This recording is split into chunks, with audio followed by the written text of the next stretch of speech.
Hello बच्चों, let's read the question. Calculate the equilibrium constant for the reaction. हमें एक reaction दिया है जो कि डैनियल सेल की रिएक्शन है। हमारे पास हमें ई नॉट सेल दिया है, 1.1 वोल्ट सेल कांस्टेंट दिया है स्टैंडर्ड, और हमें पूछा है इक्विलिब्रियम कांस्टेंट की क्या वैल्यू। तो फर्स्ट की कॉन्सेप्ट क्या है इस क्वेश्चन का, हमें पता होना चाहिए कि एट इक्विलिब्रियम, तो जो हमारा सेल पोटेंशियल मतलब ई सेल, ठीक है, वो क्या होता है, जीरो हो जाता है। हमारा ई सेल जीरो हो जाता है। तो हम अगर एक फॉर्मूला देखें क्या होता है हमारा इक्विलिब्रियम कांस्टेंट निकालने के लिए, E cell is equal to E not cell minus R T N F L N K. ठीक है, ये जो के है ये है हमारा इक्विलिब्रियम कांस्टेंट, हमें निकालना है। तो अगर इस फॉर्मूला में हम चीजें पुट करें, हमारी जो वैल्यूज हमें पता है, ये जीरो हो गया, equal to E not cell 1.1 volt है हमारे पास, माइनस आर की वैल्यू गैस कांस्टेंट 8.314, टेम्परेचर हमें दिया नहीं है, रूम टेम्परेचर ही लेके चलेंगे 298 केल्विन।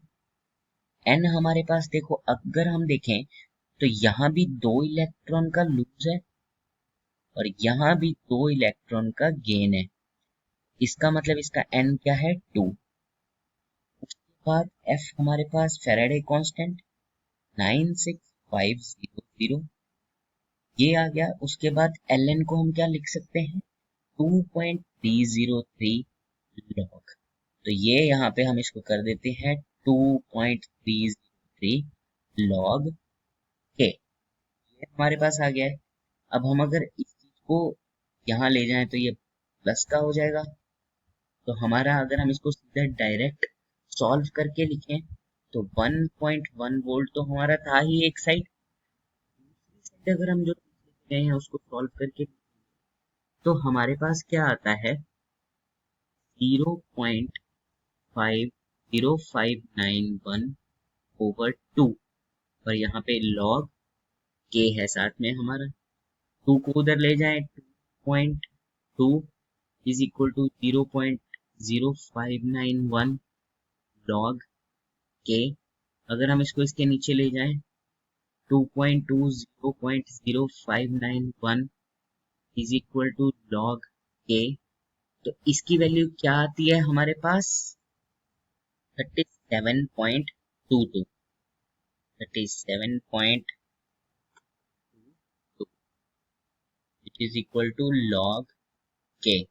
अब हमें k निकालना है, तो log को अगर हम जब भी पढ़े लिख जाते हैं, एंटी लॉग लें हम इसका, तो हमारे या तो हम डायरेक्ट याद कर सकते हैं इस तरीके से, क्या होता है log, एंटी लॉग मतलब एक तरह से 10 की पावर बन जाती है जो भी चीज सामने है हमारे। या हम इसका अगर एंटी लॉग लिखे तो क्या बन जाता है, k is equal to 1.97 into 10⁻37, ये अप्रोक्सीमेटली 2k इक्वल है।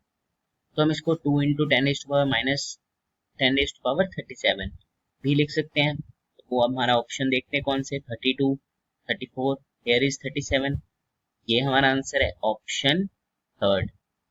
तो देखो इस क्वेश्चन में हमने क्या क्या सीखा है।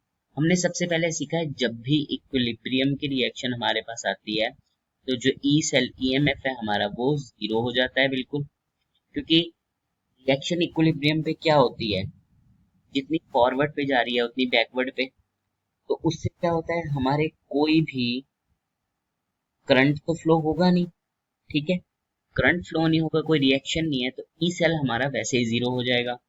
और हमने क्या देखा, नर्स्ट इक्वेशन अगर हम इसको कह सकते हैं, यहाँ पे E cell E not cell minus R T L N K, हमने देखा आर गैस कांस्टेंट उसकी वैल्यू देखी। उसके बाद हमने T temperature, room temperature 298 kelvin, N हमारा नंबर ऑफ इलेक्ट्रॉन गेन या फिर लूज्ड, ओके हमने 2 देखे ही हैं। और उसके बाद फैराडे कांस्टेंट की वैल्यू देखी 96500। I hope you understand it well. Best of luck.